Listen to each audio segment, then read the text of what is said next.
Anyway, sorry. we better start this podcast now. Episode 6. Episode 6, yes. I won't do the clapping thing because I'm getting on my own nerves with that now. Action. This one is going to be about... First timers. Who are... Transitioning. Transitioning to prep for the first time. You're not transitioning like 2023 transitioning. Bodybuilding transitioning. There's a lot of transitioning going on in the world at the minute, Leah. Don't look at me that blank. People who are getting ready to... It's not that posh where you live. It's still going on there, you know. Yeah, people want to start getting ready to bodybuild. Yeah. So I feel like there's been a lot of content probably about actual doing the prep and once you're already there and all the rest of it. What are you laughing at? Sorry, I'm still thinking about trannies now, aren't you? So far I've talked about sausage dogs not going outside in the rain, sausage dog hearings, transvestites, storms. I think like there's not been a lot of content about getting to that actual point, possibly saying that. There probably has, but I just don't watch the internet very much. But I think we're going to talk about that anyway. I think there's like, it's easy, isn't it, to look on social media or whatever, and you're like thinking about getting into it, and you see all these big bodybuilders who are like, because I used to do this, right? You look at all the really amazing bodybuilders, and you're like, oh my God, they're so amazing. Like, they look incredible. Like, am I ready to start? Yeah, like that seems so far off from where I am now. Yeah. And how do you even go about like getting to that point where you're thinking about competing? Because it can be like it's quite an overwhelming thing, right? When you're like looking at it for the first time. Yeah, and I feel like we'd probably be the best people to speak about it because like I don't get those clients really, or if they, I rarely do, but they're with me like quite a long time. Yeah. And it's like, I almost actually feel like they should be with another coach before they come to me because it goes on for that long and there's not a lot to do in that process with me. Do you get what I mean? So I'm more of a prep coach, and like obviously I have people who are off seasons and long off seasons, but like there's a lot to go through to get to that point, whereas somebody like yourself, you coach people quite specifically like that. Yeah. Taking them from the girl off the street, if you want to call it that. Sometimes I like that. Sometimes there's not even been to the gym before sometimes, and they maybe want to even get into it. And you know yourself, building muscle, unless you're a genetic freak, it's not coming overnight. You've got a good 2 or 3 years to put in at least before you look at start doing something like that at least. And forming all the habits and getting into the routine and getting used to that and trying to live your normal life as well while you're doing it still. Yeah. And all these things. I get the ones off coaches like you, but not you, but the ones that don't do prep coaching. Yeah. They'll build them all the way up to that point and then they'll leave that coach generally and come to me. Do you know what I mean? So, and then it's my job from there to then, I suppose, to take them then from that point to then to the stage. But there's a whole period of time before that where I won't say it's boring for them, but like it's a bit of a wait. It's a bit monotonous, isn't it? Yeah, so you've got to kind of, I suppose, from your perspective, keep them interested, set mini goals, set little things. How many times you want to have cut? How many, like, and what point? So, if you was to take, I'm interviewing you now. Oh God. So if you was to take somebody who was just pretty much walking off the street, they've done some casual gymming probably, and you'll get this because I've heard this before. Like, and they'll say like, I just do a bit of cardio and I do a few classes, and I'm doing the Weight Watchers diet or one of these type of things or whatever that people do. What would be the first thing that you did to take them from that?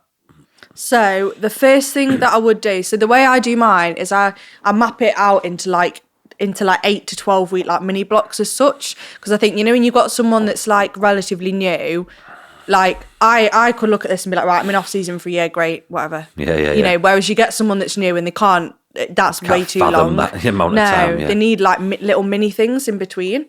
So what I would do first is run like a short stint of just getting like a maintenance phase. I touched on this in the last one, but basically just like getting the routine sorted. So getting them training properly, like logging the training, going through all the form videos.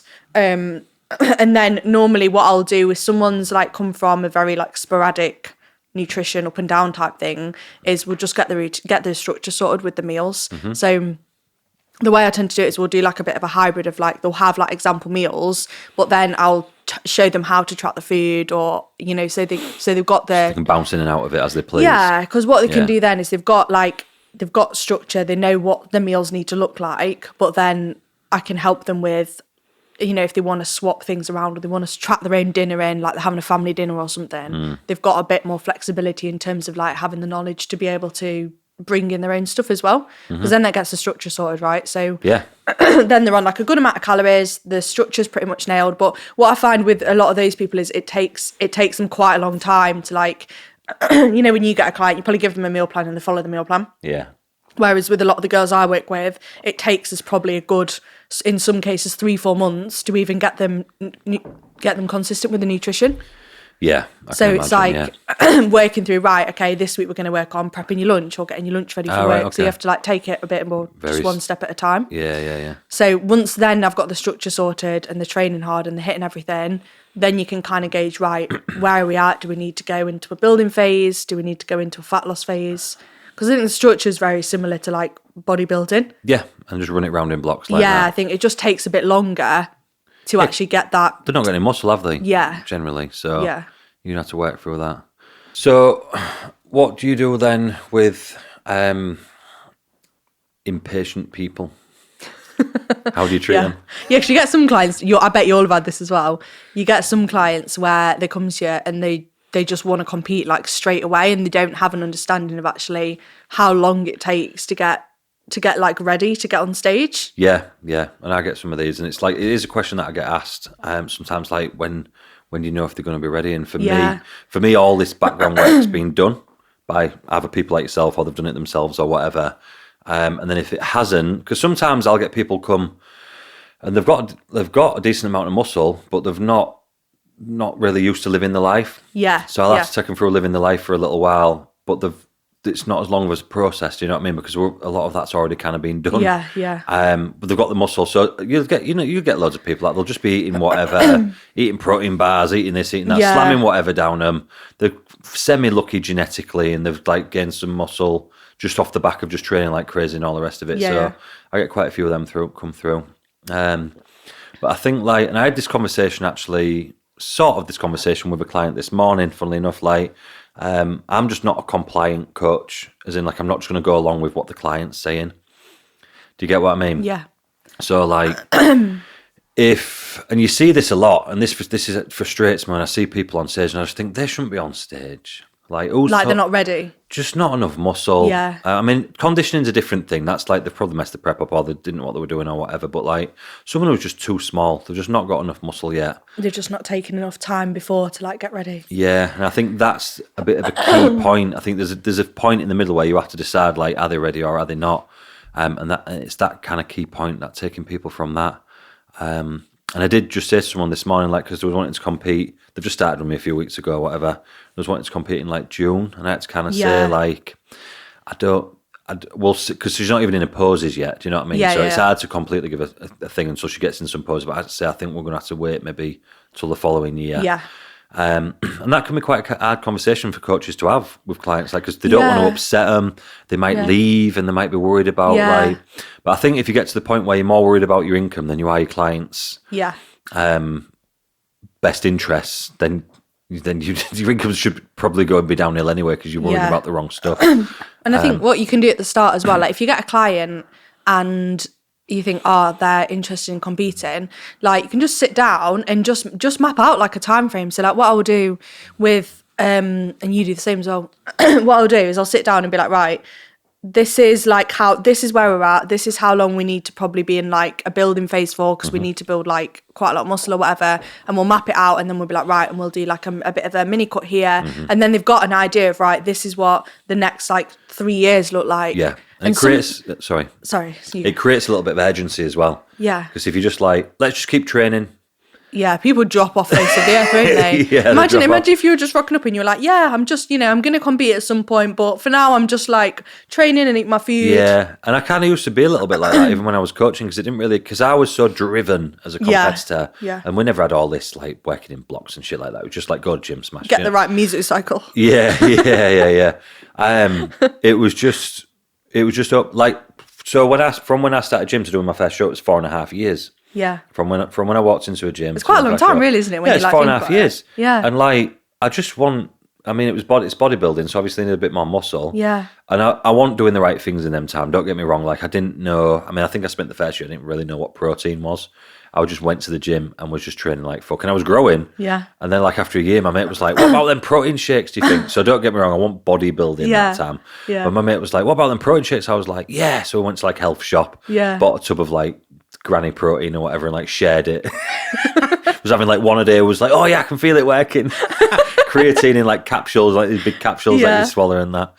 That come later down the line. But yeah, I mean, if I'd have had the right direction, I'm pretty sure I could have halved that time, obviously. Yeah. But I taught myself how to train from just watching training videos, taught myself how to eat from reading Flex magazine when I finally found out what Flex magazine was. Like, and that's the way it was, you know what I mean? But I didn't get bored in that 4.5 years once. Yeah. I was driven to fuck every single day. All I thought about was getting bigger. So it was hard for me when I was coaching to realise that everybody's not my brain. Yeah. Do you know what I mean? So then obviously that's when I started timelining things and putting this and we're going to do this and we're going to do that. Because for me, you just say go and I just keep going until someone said you can get on stage and I was like buzzing, right? Like let's I think because you like enjoyed it so much though with like the whole. I was just obsessed with getting bigger and bigger and bigger and like I'd have been a lot better if I'd have had some direction, 100%, a lot better and a lot quicker as well. Yeah. But that's not really to do with the point. It's just like. That's how you got to do it with the clients, I think. Like setting that out and just not, like I say, not being a compliant coach to everything that, like, and it's the same when you're getting people ready for getting on stage. Like, don't let them get on fat just because you've said they're getting on stage at that time. You can always move it around. That's a hard conversation to have with people, but you're like, you want to get paid to be a contest prep coach, which can be good money. You're going to have to take some shit with it. You know what I mean? So like if somebody's, and to be honest, it doesn't really happen that much anymore. You might get the odd outlier that's like, they're not really made for it. Like we spoke about in the last podcast. Or cause I think all the girls I have prep well. Do you know what I mean? I don't get any really flaky ones. So like if, it doesn't really happen that often, but if it does, it's because people are not sticking to the plan. Do you know what I mean? As opposed to like anything else, because everything else we do leading up to that's right. Do you know what I mean? So we know we're going into the prep well, everything's good, everything's working, your body fat's in the right place. We're going from loads of calories, all the rest of it. So the chances are, if they're not making to this stage, it's something they've done as opposed to the plan. Do you know what I mean? Yeah. But I'm not going to get down to 3 weeks out. And I had to actually pulled somebody out of the November shows. I pulled a girl out of that. And it's not fun. I don't like having them conversations, but it's fucking necessary. Yeah. Because what they're going to do then, they're going to go up on stage. They're going to be out of shape. And some of these, and the first timers don't know half the time. They're just going off what you're saying as well, if it's a first timer. And then what? They get there, they don't get called out, they come last, they have a bad experience. Yeah, and then they get put off it. And then they get put off it, and they think you're a dickhead anyway. So you might, if you're going to have them think you're a dickhead, you might as well have it like 5 weeks out as opposed to 5 weeks after the show. Do you know what I mean? I think it's difficult, isn't it? Because when you're like getting into it, as if you've never competed before, in your head it's like new and it's exciting, and it's like you want to get on stage because you're excited about it and you want to go and have fun. But it's like if you haven't got, unless you're someone that's come from like a really competitive sport background and you probably got a good amount of muscle and like your routine's pretty good, it's probably going to take like a few years of actually going through, because you're basically doing the same process but without the competing at the end, right? So you're basically doing the off season, doing like the diet and the prep, but without going to the extremes of it. But you probably need to run a good few cycles of that. Yeah, running them phases on repeat. But I mean, I suppose you could set other little goals, I suppose, like photo shoots and things like that. Yeah, I do that with so with what I do with quite a lot of the girls is we'll be like, because I'll get some girls and they're like, right, I want to compete, but the training isn't consistent. They've not got anywhere near enough muscle. So we basically have to do a whole prep process, but just do a shoot. So we'll do like a building phase. But sometimes, right, the building phases can be like going on they need to be probably going on a year to get enough muscle on. Yeah. So it's like you're running that, and then we might do a shoot prep that's like maybe 12, 16 weeks. That's basically the first half of the prep. Part of a prep, Yeah. And then they're in a good place, and then it's like, right, this is like your start point to actually go into a good off season and then go into a prep. So it's like and it gives them 4 rounds.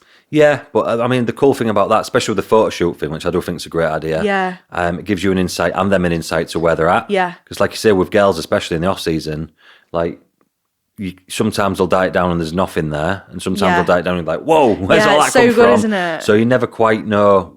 I mean, you've got an idea, but you never quite know what's under there. Yeah. Do you know what I mean? So that all comes popping out Yeah. to the surface. And it'll give you some insight as well on how they diet. Yes. How they can stick to things, how the body reacts to things, blah, blah, blah, blah, blah, blah. All the things that you kind of need to know. So, like, running with that phase with a client for you was awesome, because then when they kind of finally come to it, you know, I'm inside out. Yeah, yeah. And you know, then, like, if you've gone through the building phase and you've done the prep, you've got all your structure sorted, because that's the biggest thing, isn't it? It's like, if you're going into a prep, you're probably going to be on a meal plan. So you need to have ran like a good amount of time before, like knowing you can stick to the plan, getting all your meal timing sorted. Because imagine, this is like what I did on my first prep. So I went into my first prep and I had no routine and no structure. And I was like, yeah, I'm going to do a prep. And then I was like, just dive straight into the channel. Like, I have to follow a meal plan and I have to like eat the same food every day. Yeah, that's boring. I was like, what? Like, what? It's a bit extreme. And then I was trying to do 25 things in one go. Yeah, the shoot thing, like going back to that, because I sometimes get, and this seemed popular with some coaches a few years ago, and I don't think I agree with it. Maybe it's different for lads, maybe, but like practice preps.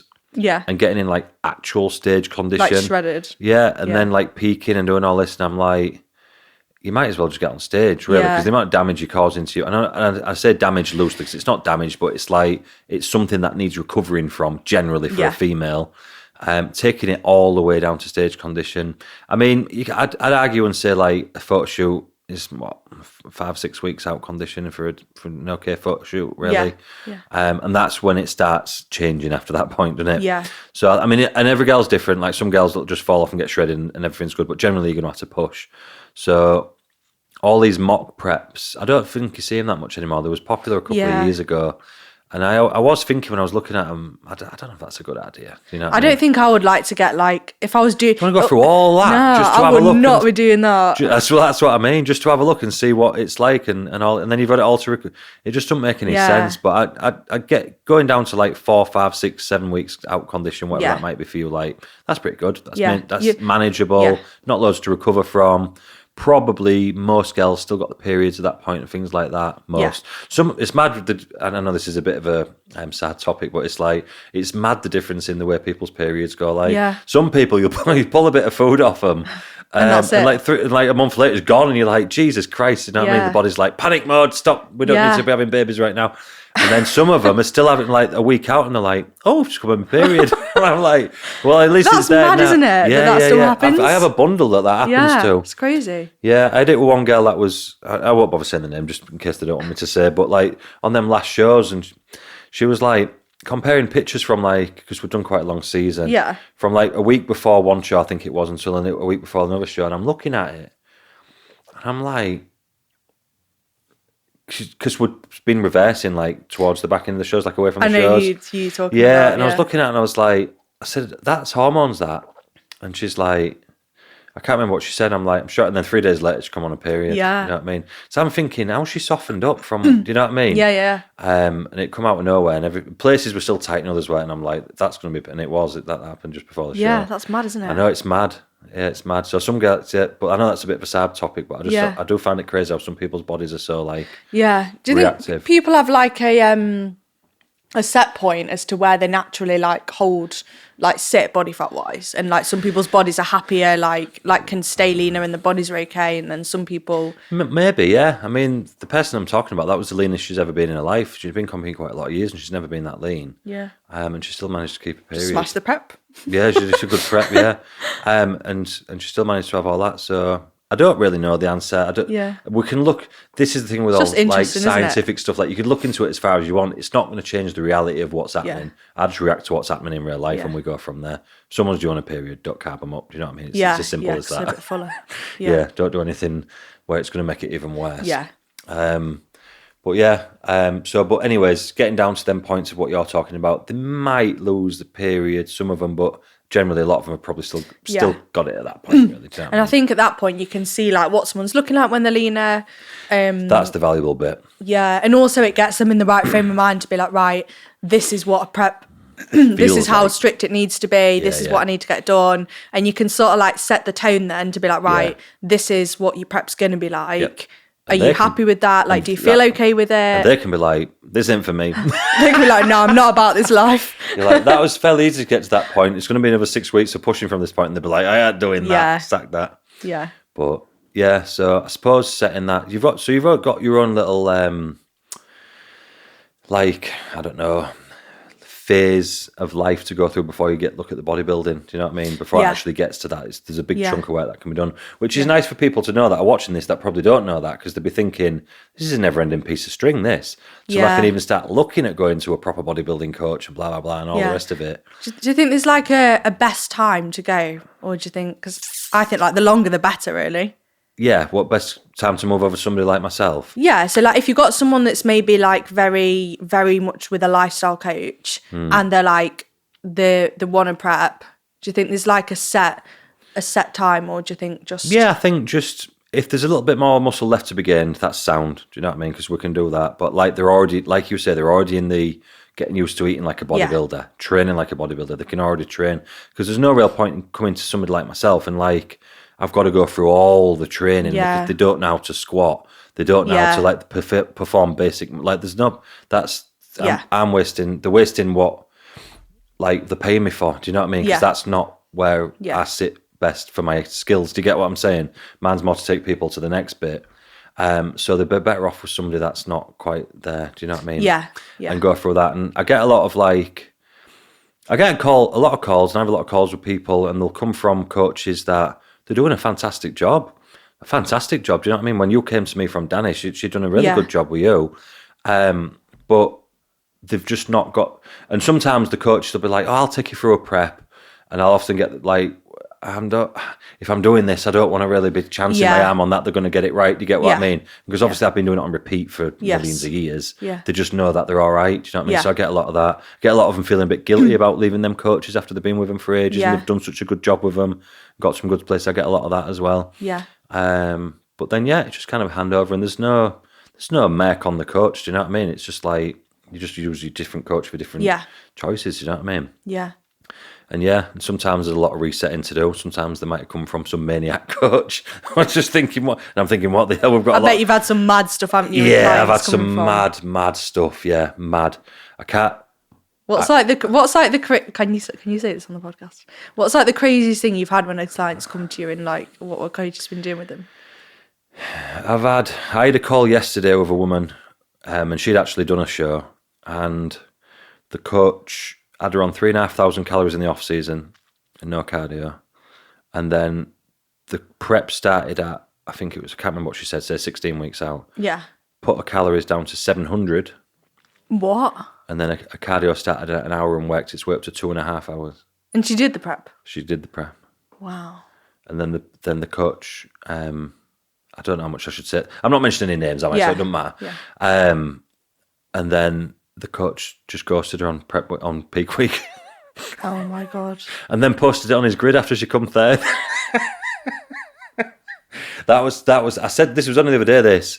I said to her, I said, this is actually one of the maddest ones I've never heard. That is actually mad. I've never heard one that mad. You go from 3,500 to 700 calories in one diet change. And that was it for the whole prep? Yeah, just left it there for the full prep. Yeah. I think I would have actually died. Yeah, I mean, we don't even get clients down to 700 calories. Never mind, pull it straight down. God, imagine how starving you'd be coming from 3,500 calories. I said to her, I don't need to worry about you sticking to a plan, do I? Because she stuck to it and she did it. That's impressive. Yeah, it's impressive, yeah. Mad. Yeah. So that's one of the mad, but you hear mad shit like that all the time.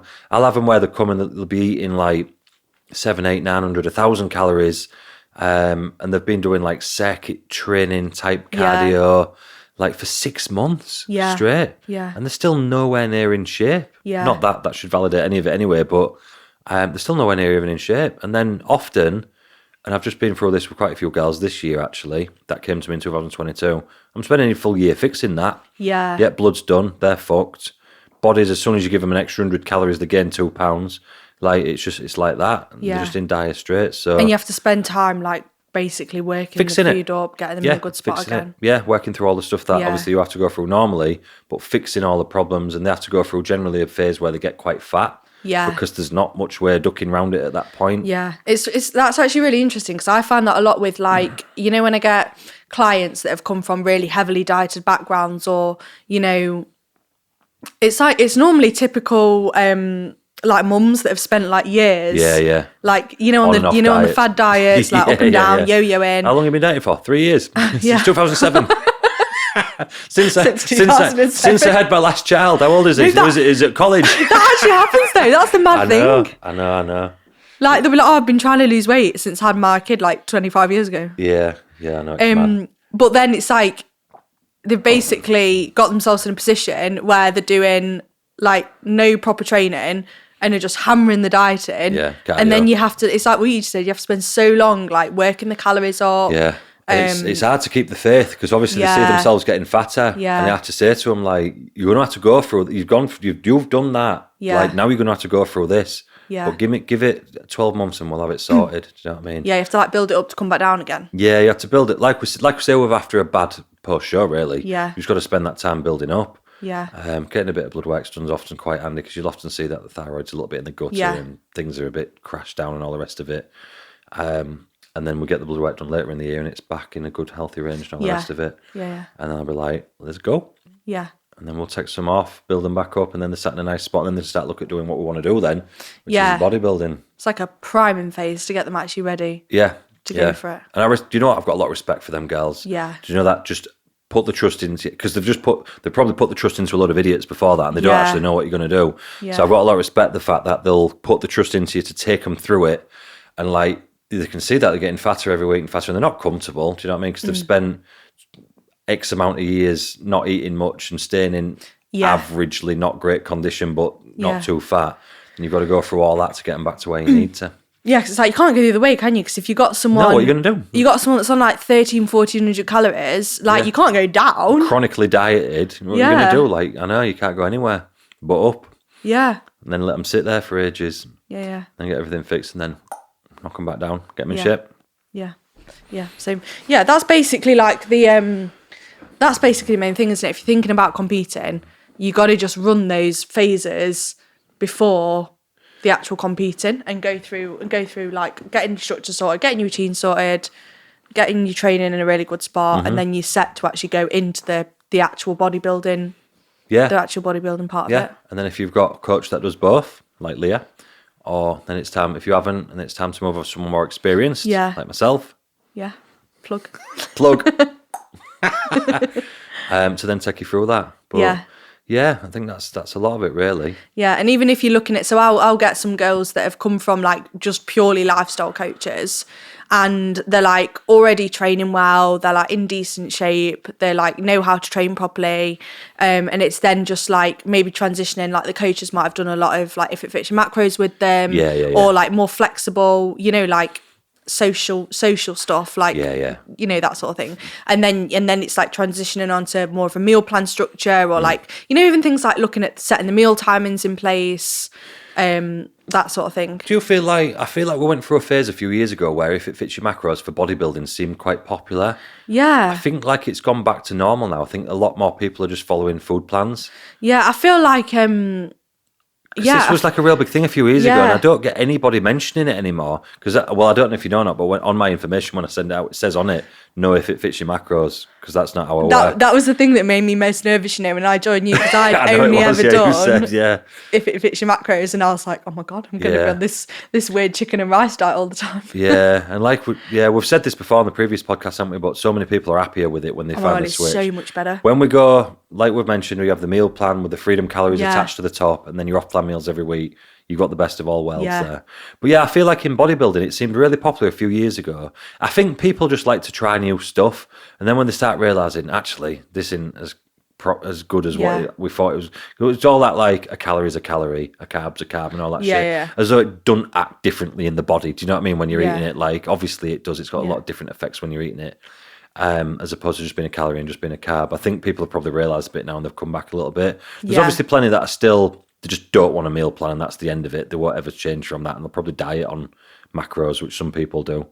But I feel like the trend's shifted back massively to what works again, or what works best. I feel like all the bodybuilders I know are on meal plans. Same, yeah. But even if you're like, if you're someone that's wanting to get into competing and you're not sure whether you want to compete or you're thinking about doing your first prep, you don't have to. I think I had in my head when I started that it was going to be like this really rigid meal plan that was like you must eat chicken, rice and broccoli 5 times a day. Or like it was super strict. But you could, if you're someone that's like maybe getting into it, you could follow like a meal plan structure, but you can swap you can have like a base. Tradables. And then you can what? Tradables. Yeah, so if you've got the calories, the macros written next to the meals, they can put some tradables in and just make it into their own now and again. So I'll sometimes do that. If I've got a client who's experiencing if it fits your macros, that's got a big background of that I know is, well, somebody like yourself, they're smart, they're not going to start making stupid choices, but they'll just switch out something that they want, you know what I mean, something different that day.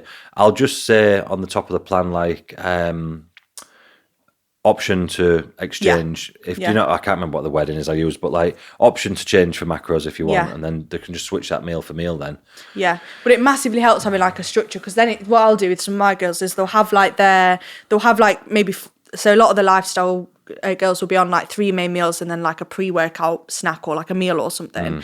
And then they'll keep like the 3 meals the same, and I'll give them like a few options, and then they'll just have like a calorie and a protein target for their evening meal. Yeah. So that works really well, because you've got your structure there. Yeah. You've got like some sort of routine. You're not having to track every day. I've done that with people before, actually. That works really well. Yeah. Or even saying like, this is how many meals you need to hit. This is the amount of protein that needs to be in each meal. And then at least there's like some sort of structure. So I think if you're getting into competing, this is what I wish I'd done before I started getting into competing more. Yeah. Is had a structure. Yeah. The information, we're going back to earlier, 2018. That was the first time I competed, How different is the world of bodybuilding since 2018? It's mad. There's just so much. How much you've got all this information now. There was nobody talking about this on Instagram in 2018, so you're not to know, are you? But things are so different. It's mad. People coming into the sport now, even from last year, it's better, and from the year before, it's better. It just gets better and better every year. And things like this, what we're start filming now, there's so much more of this about, and there's so much, do you know what I mean? This information people will take from this. Yeah. They'll be like, oh, yeah, I'll go and do that. But if you don't know, you don't know, do you? You only know what you know. Yeah. Training-wise with people, because obviously working online with people, it's sometimes difficult to see how they're training. So obviously we use form videos for making form and stuff like that. Do you make them send them your top sets? Yeah. So I try and when people join, I basically say, if you can send me 2 videos from each session, and we just literally rinse and repeat until we've been through all the exercises. But quite a lot of people, especially when I first start with them and they're not like massively clued up on the training, I need to do an in-person session with them, because I think sometimes it's really difficult to put the point across. Yeah. If you've got people that are already training well, you can do it form videos. Yeah. But I'm looking like that, because obviously they're already training. I'm obviously looking at the form, but I'm looking at their intensity as well. Yeah. And if I have to say, was that a warm-up set? Because I will say that. Yeah. You know what I mean? Then they'll probably think, oh shit. Yeah. Oh no, probably was the top set, and they're like, oh yeah, that was just my warm-up set. I think it won't. Yeah. You find that though, don't you? A lot when people are like getting into it, they're like the stop way before they. Way before stop. They've got. Yeah, they could have another 5 or 6 reps in there sometimes, and they think, but again, they don't know unless they know. Yeah. So unless somebody says to them. And I always use this example, which is horrible, to be fair. But I'll just say, if you had an internal monitor fixed into your body that tracked your effort, and so someone could read if you was going at 100% or not, and somebody had a gun to one of your family members' head. I use this example as well. Yeah, if someone had a gun to your mother's head and they pulled it, if you didn't hit 100%, was that your top set? And they'll go, all right, I get the point. Yeah. Yeah, because that's the kind of that's how you've got to think, in the sets. I mean, you don't have to think of that. It creates a lot of adrenaline if you do think that, because I've used that. Do you know what I mean? When I was training bodybuilding. But yeah, that's the kind of do or die. And that kind of, you always generally the twig then. Yeah. And then when they start sending me the form videos back, I can see that they're going at it. Do you know what I mean? And then all the body starts changing a lot quicker from that point. Yeah. Intensity is a big thing. And I think it can be taught to a degree. Not everyone can pull it, I don't think. And some people are quite robotic and not that effortful when they're training. But I think sometimes people just need their limiter taken off because they don't know that they've got a limiter on there. Do you know what I mean? I think a lot of people don't actually realise how hard they can push when they train, and they think in their head that they're done, and they're just holding themselves back a lot. Because I'll have this, and if I'm like training with a client and they'll go to stop and I'm like, keep going, and they get, like you just said, they get another 3 or 4 reps out. So it's like, and then they surprise themselves. Yeah, and they just don't think they're like limiting, putting a limit on what they can do. I think that's more common with women than men. I think it's like a little bit of a gym confidence maybe type thing, or they're not used to like a man. Like when you're growing up as a boy, you're scrapping with your mates. You're putting a lot of effort in. You're trying to pick stuff up and see who's strongest, and you don't really get that with women as much. You know what I mean? So they're not used to maybe putting crazy effort into stuff. Like maybe that's what it is. I don't know. I'm just guessing, but it makes sense. Yeah. And so once you've started to pull that plaster off a little bit and see what they've got, they're they can really go for it. Do you know what I mean? So people say you can't teach intensity, but I don't think it's teaching intensity. I think it's just showing people what they're capable of. Yeah, just putting a bit of belief in themselves. I think a lot of women are not just talking about women, but you know what I mean. Are afraid of what if I fail? What if I can't do it? I get that all the time. I'm scared. What if I can't do my last reps? I'm just try it and see. Then it won't be your last rep. The one before it will have been the last rep. Do you know what I mean? It don't fucking matter. As long as you go into failure, that's what we're looking for. Yeah. It's the same as the old saying, is it? Everyone thinks they train hard until they train with someone that trains hard. Yeah. And you don't always get that online, but you can see it through other things. And sometimes some of the girls will buddy up and train with each other and that, and I'll be thinking in my head, that's going to do that person good if they go train with that person. You know what I mean? And they'll do it. But that's how I track it. I'll just watch the top sets. Yeah. So they'll think they're sending it for form, and I'm not just looking at form. I'm looking. See, I was the opposite way around when I learned to train. I was a maniac before I learned how to train. Yeah. So my form was the worst thing you've ever seen in your life. You know that jerky guy in the gym that's just throwing shit around and bap, bap, bap, bap, bap. That was me. Yeah, that was me.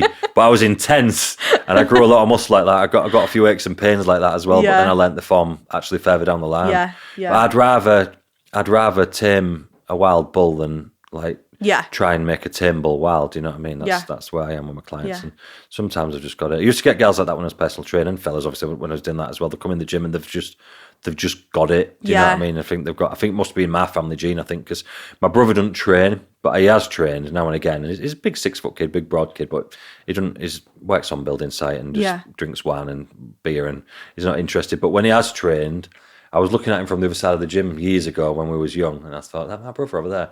And he's just got a bar, and he's just bah, bah, bah, bah, bah, just going crazy with this bar. The form was insane, the worst thing I've ever seen, but it was intense. He was going for it. I thought it must be in the blood, maybe. Inherited. Whenever I was just calm that down a little bit and just fuck off. Yeah, some people are just I find as well, and again, going back to the sport thing, when I've had clients that have come from sports, they can push themselves because they've grown up doing that. Yeah, they know what the limit. Yeah, they know how to push the limits because that's the only way you get better at sports. Yeah, you don't get better at sports by just taking it easy. Just going for a little stroll in the park. No, they push it. But that's the main thing, isn't it? Really, if you can use that time before you prep to get your training really good, get a really good structure. Yeah. Get all that nailed, and then go through your phases, and you can use that time as well to learn about. Everything. Learn about your posing, get stuck into that, go and watch some shows, get your head around the different categories. Because all that takes so much time, doesn't it? To learn about and understand. Spend some time absorbing some bodybuilding, innit? Yeah. Yeah. And just keep you focused. Don't think about the stage. But don't. Because otherwise you'll get bored. Think about absorbing yourself in what you're doing, and then phases and working. Even if you've not got a coach, you don't have to have a coach. You can do that stuff yourself and set it out yourself and do it all yourself. Yeah. And just run through some nice phases. I like that sometimes as well when I get people that come to me and they've done it all themselves. Yeah. And I'm like, fair play, man. Fair play, that's sick. You know what I mean? Good for you. And they've researched it all and they said, I've done this and I've done that. And I'll be like, oh, wicked. Yeah. And they're just stuck at that next phase before they move on to the next phase. Yeah, how to take it to the next level. I'm like, yeah, that's pretty cool. Do you know what I mean? Yeah, it's cool. That's pretty cool. I suppose the other thing to cover as well, really, is the posing. Yeah. Obviously, when to get started with that. So for me, when people come to me at that point, this is going to be a different conversation for you and me, to be fair. Because obviously, like we've said, the clients that come to me are usually ready to go, within a year of ready to start going. I want people to start posing straight away because it gives an insight to what the physique looks like. Yeah. It's very hard with them lifestyle type pictures. Isn't it? Well, yeah, and they're like that. Yeah. And then they're like that. and then they turn around and do the other one. Like you can see, but you can't see. Do you know what I mean? I find it very hard to monitor progress through those. And then you get like, I'll have a lot of lifestyle clients that'll come because when we do our check-ins, obviously it's like you've got your ring light, you've got your backdrop, everything's there, isn't it? Yeah. Whereas I'll get a lot of lifestyle clients that are taking like half-cropped photos, like it's really dark, everything like that. So what do you say to them? I've got like a document that shows how to do like your check-in. Yeah, so have I. But they still don't listen to it sometimes. Yeah, I send it with a setup, to be fair. I'll tell you what it is. It's Georgie. She filmed me a video like 3 years ago or something when we first fingered. Bless her, and I've still got it, and I still send it to every client. That's handy. But it's quite good. It shows you where to get the ring lights from, where to order everything from, where to stand your phone, and everything like that. Yeah. But I'll still get people sending it like their edge chopped off. Yeah. And then it'll be like just above the knees. Yeah. So I just have to say, I need to see from the soles of your feet to the top of your head. Please, scalp to soles. That's what I need to see. Oh, I like that. Yeah. And they don't need to see the red, but like it's part of the. Just show me the full. Do you know what I mean? Don't just cut bits off because it's hard to see what's going on really. So you want to see everything and don't stand too close. So getting the check-in sorted, which I sometimes have to do as well. Yeah, and then I'll so people will start. The standard front back side where it's like that, and then I'll get them doing like a front bicep, back bicep because that's like you can get That's a good way to transition if you like getting into competing from lifestyle. Because you can't really see any muscle, even if you're a lifestyle client, you can't really see any muscle if they're just stood there. No, that's what I'm saying, yeah. So as soon as they get into a bit of posing, you can sort of think, oh, that looks a bit cool. And it's mad how some people are like, Jesus Christ, where's that lats come from? Do you know what I mean? Or someone might look quite stocky and then they go like that and nothing really changes. They've just lifted their arms up and like, where's the lats? Why have they got no lats? Do you know what I mean? So the posing helps with all that. So for me, I want them getting started with that straight away. Yeah. I think the worst thing you can do, not the worst thing, but it's not a good thing, is start learning to pose when you're actually on prep. Energy-wise as well, it's just another thing to do and trying to be learning. And I don't think I've ever had this off me, but I'm a bastard for the posing. I don't know if I feel like you did at one point. I maybe did to you at one point, yeah. When I first started, after I got back from Dubai. Make you send it every day? I think it was like 3 times a week or something. Yeah, at one point. So if people are on prep and the posing's not where it wants to be, I'm like, well, you're not getting on stage because you can't pose. How are you going to get on stage? And then they're like, what? Yeah. I'm like, so you need to send me 3 rounds of posing every single day. Yeah. And I don't want them doing all in one go. 3 a day. 3 a day, yeah. Fuck, you should have learned, shouldn't they? Yeah. And then they'll do one morning in the middle of dinner training and then one before they go to bed. And send me them every single day. And I'll say, I won't necessarily reply. Yeah. Because I just want them coming to my phone. Just for a bit of accountability, basically. Yeah, accountability, yeah. And then shock. It gets better. Within a week, all of a sudden they're quite good at posing. Yeah. It's almost as if they want practicing before that. Yeah. So I'm pretty harsh on the posing, because why would you put in all that work and then go look like shit when you're posing? It's not a thing, is it? Do you know what I mean? And if there's any other things that need picking up on as well, like for you, for example, you had that wonky swimming injury on one side, didn't you, from years ago, whatever it was. It took us quite a bit to get that sorted, but we got it sorted. Yeah. Little things like that you pick up on. Imagine if you'd have just started, if that was your first prep, and then you didn't start sending me posing until you was on the prep, and then I was looked at that and I'd be like, what's going on there? We won't be able to fix it, would we? Yeah. And also it's quite nice because I'll get people posing as soon as they say, I'm thinking about competing, I'll be like, right, go and get a posing session in, because if you don't compete, you're not lost anything. You still know how to do it. But then it's good because you've got the photos from right at the start to for them to look back on to compare, because otherwise you get halfway through they made a ton of progress and then you're trying to compare competitive poses with the normal front and back ones. So it's quite nice having that right at the start to look back I've had that well. when I've had someone for a year or something, and the first few months they've been doing them type of things. Yeah. I'm like, I can't really compare their normal. Do you know what I mean? It's quite nice getting them in at the start, and then you can see how much the posing's come on as well in the photos. Yeah, that's true. So posing's super important. So even though you might be a couple of years away, at least maybe get some basics done. Yeah. Then maybe just have a session every few months and keep on top of a bit of practicing. At that point, I suppose it doesn't need to be totally perfect, but when it comes round to the time when you're getting closer to competing and you pick up the sessions and you pick up learning more, you're going to be so much better at it for having a couple of years of being able to, because I can't say, but I know from working with all the people, you'll be able to say, it's bloody hard. It's so hard. It's really, really hard. It's taxing and it's hard from people's bodies. But another thing that I'll always say to my clients is you can never be too good at posing. Yeah. You can never, ever be too good at posing. That's not a thing. Do you know what I mean? Yeah. So why would you not take longer Yeah. to do that? Do you know what I mean? It's not about just standing there looking muscly. Yeah. You want to be able to present it nicely. And in the figure classes and bikini, well, all women's classes, that can be the difference between first and fifth. Definitely, yeah. Absolutely the difference between first and fifth. I've seen so many girls that are mint and they walk out and my client's on there and I think, fucking hell, who's this? And then they go and then they start posing and I think, we're all good. We're all good. She can't pose for shit. We're all good. And they've won them. Do you know what I mean? And this other girl that's often sometimes had a better physique. You'll see them drop down into third and fourth, and they should have won the show easily. Do you know what I mean? Yeah. They just can't present themselves. Yeah. And then you can enjoy it a bit more as well. Like if you pose it and you're taking your time, you can just like do a bit of posing, have a bit of fun with it. Mm-hmm. You know, do a bit here and there, and you're not like having to absolutely ram it every single day because you've left it until like you're 6 weeks out. Got somebody like me making you send them it 3 times a day. You're trying to work a full-time job, do your cardio, do your prep, do your food prep, look after your kids, look after your husband, and then there's me asking for posing videos. Because then you can just whack around a posing and after your training, it only takes you, 5 minutes? Yeah. And you can just tick over with it. Yeah.